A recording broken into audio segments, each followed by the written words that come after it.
په لومبي ځل باندې زه د دغه ښاغلي لیکوال افسانه هم په پروګرام کې شاملوم او وړاندې چېرته ما د دې افسانې پروګرام کې نه دي شاملې کړی او دغه ښاغلی دی حساس محمدزی.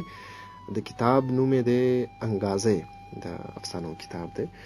نو دغه افسانه چې د رانجه په نوم باندې ده، رانجه در سره شریکوم یې په دغه هیله او په دغه امید. ګونګا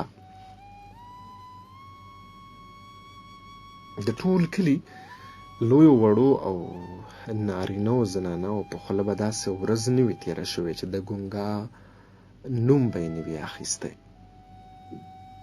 او نه به څوک لوی وړوکې یا د پوخ عمر زنانه داسې وي چې په ورځ کې به یو ځل د ګونګا دیدن نه کوي. ګونګا په خپل کلي خو څه چې په ټوله سیمه مشهور سړی دی. وجه یې دا ده چې د کلي په بازار کې د پیو ماستو غټ او مشهور دکان دی او پیو ماستو ته روزانه د هر چا ضرورت وي. ګونګا چې خپل نوم یې صابر دی، خو د تیرو 15 کالو نه د لویو او وړو په خوله په ګونګا بللی شي.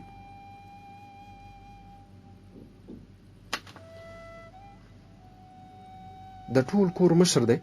دا وخت عمر د 45 هندسه لاندې کړی دا، خو واده یې لا نه دی کړی او نه کولو ته تر مرګه څه اراده لري. هر څو که پرې کشرانو وړونو او مور تڼۍ وشلولې، خو هندو ستړی او خدای ناراضه. کشرانو وړونو یې ودونه کړي، د بال بچ خاوندان دي، خویندې د خپلو کورونو شوي دي، خو مجال شته که د ګونګا په ذهن کې د واده سرک هم راځي. بس په ژوند کې 2 کارونه او ځایونه دي، یو دکان او بل خپله کمره. جماعت سره یې هم نه لګي.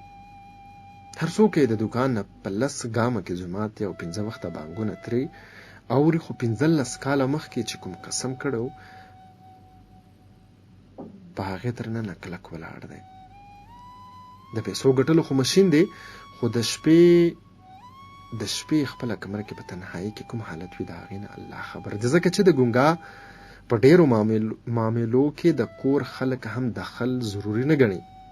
د شپې اکثر جاړي او بعضې وخت خو پرې د میرګو غوټه هم راځي. مور دا حالت بیخي نشي زغملی، خو څه وکړي، مجبوري به د بالا ده.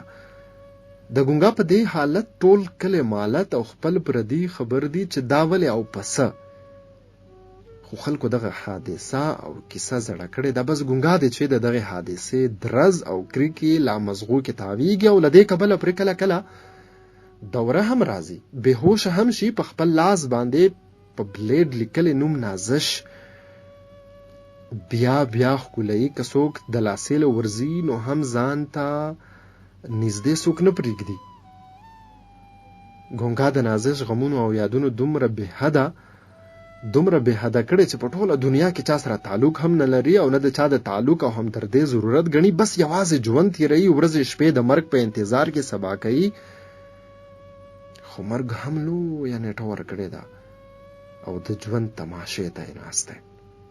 نازش د چا یادونو چې صابر ګونګا کړو. د صابر د ماما لور ده، لویه تعلیم یافته ده. نن سبا د جینکو په کالج کې د انګریزي ژبې لیکچراره او د 2 بچو مور ده. د صابر د زړه نه خوښه وه چې سبب پرې خواږه لګېدل، نو د نازش نه به یې زارول او نازش به هم په مینه او خوشحالۍ اخیستل. څه وخت پس نازش پسې رشتې را شروع شوې. صابر ته پته ولګېده، نو خپله مور یې ورپسې ور ولېږله. ماما یې په دې الفاظو انکار وکړو چې نازش لا تعلیم کوي، دا له زه چاله نشم ورکولی، او چې کله تعلیم پوره کړي سرکاري نوکره شي نو چې د دې کوم ځای خوښوي هلته به یې رشته کېږي. د صابر زړه ته حوصله میلاو شوه، ولې چې هغه خو دا ګڼله چې نازش ما سره مینه کوي، نو لازمي ده چې د ژوند د ملګري انتخاب هم زما کوي. وخت تېرېده چې کله نازش تعلیم پوره کو او بیا څه وخت پس سرکاري لیکچرر هم شوه، نو د خپل ډپارټمنټ نه ورپسې رشته راغله د نازش مور او پلار هم د چا نه پوښتنه ونه کړه او د نازش په خوښه یې رشته ورکړه. کله چې صابر ته پته ولګېده نو اول خو یقین راتلو، خو چې د ګڼو خلکو نه ورته معلومه شوه نو ماما کره لاړو، خو هلته یې هم د نازش ځواب واورېدو چې صابره ته خپل حیثیت ته وګوره، ته خپل حیثیت ته وګوره، په ما او تا کې ډیر فرق دی، ته لوفر خوشې تشه ګرځې، جټ جاهل او دیاړیمار مزدور سړی او زه سرکاري نوکر یم، ایجوکیټډ یم، زما او ستا نه جوړیږي. صابر صرف دومره ووی، خو نازش هغه دومره وعدې او قسمونه. نازش زر خبره پرې کړه، هغه ټول دروغ، زما ژوند دی، زما اختیار دی چې څوک د خپل ژوند ملګری کم او څوک نه، دې کې د هیڅ چا کار نشته. یا صابر زړه مات شو، د ماما له کوره ووتو، خو خپل کور ته هم ناوخته پورې رانغی. ماسخوتن تیر چې صابر کور ته راغی، یوه شیبه کټ کې کېناستو، مور ورته د ډوډۍ ست وکړو، خو صابر نه ډوډۍ وخوړه او نه یې چا سره خبرې کولې. خپلې کوټې ته ننوتو، کټ کې پرېوتو او خیالونو کې ورک شو. د الله پاک نه یې زړه کې ګیلې شروع کړې، ما خو په ټول ژوند کې ستا نه نور هېڅ هم نه دي غوښتي، بس دغه نازش مې بیا بیا غوښتې وه، هغه دې هم رانه که. تا ته ښه پته ده چې د هغې سره زما د ژوند هره ساه تړلې ده. لږې شېبه یې وجړل، سمه ده، هر کار کې ستا رضا وي او په هره رضا دې زه راضي یم، خو دا رضا دې ماته قبوله نه ده. نن نه پس زما هم دا قسم دی چې ستا په در به قدم نه ږدم. بیا یې مخ ته لاسونه ونیول او یوه شېبه یې ښه وجړل، بیا پاڅېدو او کمره کې یې لټون شروع کړو. ټول لوښي یې لت په لت کړل. اخر کې په درې د اخبارونو یوه پرزه کې بند د مږو دارو په لاس ورغلل. ځان سره یې وویل د دې ژوند نه خو ښه ده چې زه او دارو یې ټول په خوله راواړول.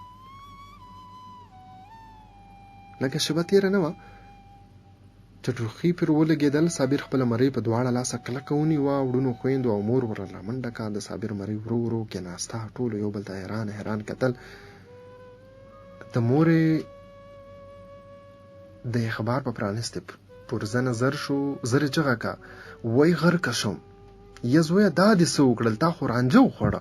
مور یې په دواړه لاسه په ځان را باندې کړل. صابر زر وړونو اوچت کړو او ډاکټر له یې ورسوه، خو بیا ډېر ناوخته شوی و او صابر د ټول عمر لپاره خپل اواز بیلو، خو د اواز سره یې خپل نوم هم ورک شو. د ټول کلي علاقې د لویو غړو لپاره صابر ګونګا شو.